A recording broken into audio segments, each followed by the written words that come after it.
Tale of Benjamin Bunny by Beatrix Potter. One morning, a little rabbit sat on a bank. He pricked his ears and listened to the trit-trot of a pony. A gig was coming along the road.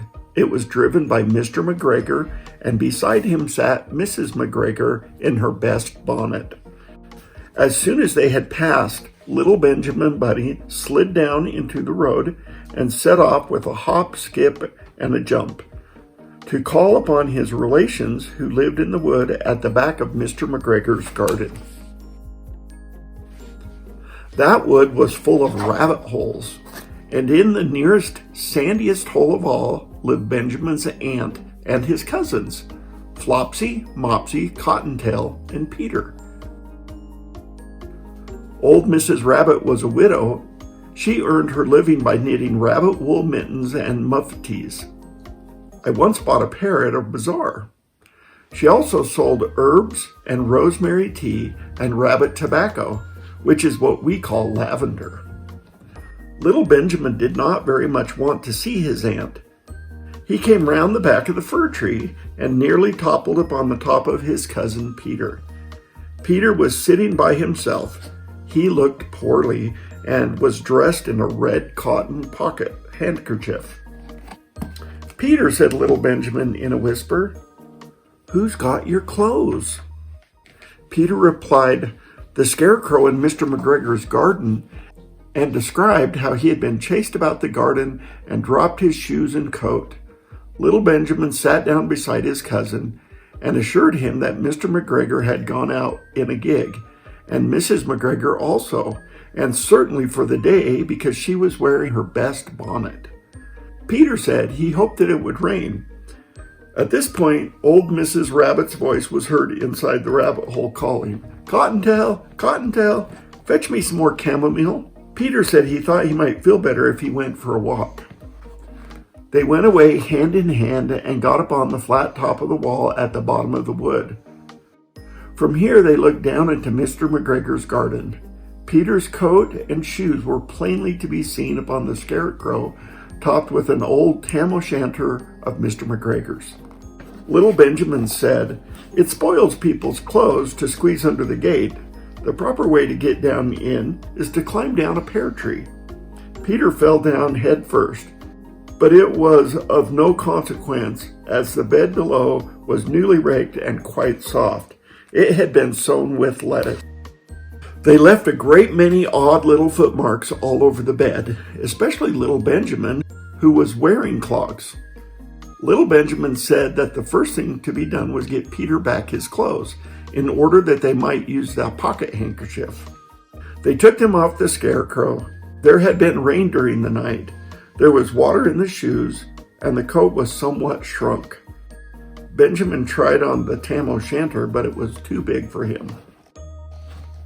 Then he suggested that they should fill the pocket handkerchief with onions as a little present for his aunt. Peter did not seem to be enjoying himself. He kept hearing noises. Benjamin, on the contrary, was perfectly at home and ate a lettuce leaf. He said that he was in the habit of coming to the garden with his father to get lettuce for their Sunday dinner. The name of little Benjamin's papa was old Mr. Benjamin Bunny. The lettuces certainly were very fine. Peter did not eat anything. He said he should like to go home. Presently he dropped half the onions. Little Benjamin said that it was not possible to get back up the pear tree with a load of vegetables. He led the way boldly towards the other end of the garden. They went along a little walk on planks under a sunny red brick wall. The mice sat on their doorsteps cracking cherry stones. They winked at Peter and little Benjamin Bunny. Presently, Peter let the pocket handkerchief go again. They got amongst the flower pots and frames and tubs, and Peter heard noises worse than ever. His eyes were as big as lollipops. He was a step or two in front of his cousin when he suddenly stopped. This is what those little rabbits saw around the corner. Little Benjamin took one look, and then in half a minute less than no time, he hid himself and Peter and the onions underneath a large basket. The cat got up and stretched herself and came and sniffed at the basket. Perhaps she liked the smell of onions. Anyway, she sat down upon the top of the basket. She sat there for 5 hours. I cannot draw you a picture of Peter and Benjamin underneath the basket because it was quite dark, and because the smell of onions was fearful, it made Peter Rabbit and the little Benjamin cry. The sun got round behind the wood, and it was quite late in the afternoon, but still the cat sat upon the basket. At length there was a pitter-patter, and some bits of mortar fell from the wall above. The cat looked up and saw old Mr. Benjamin Bunny prancing along the top of the wall of the upper terrace. He was smoking a pipe of rabbit tobacco and had a little switch in his hands. He was looking for his son. Old Mr. Bunny had no opinion whatever of cats.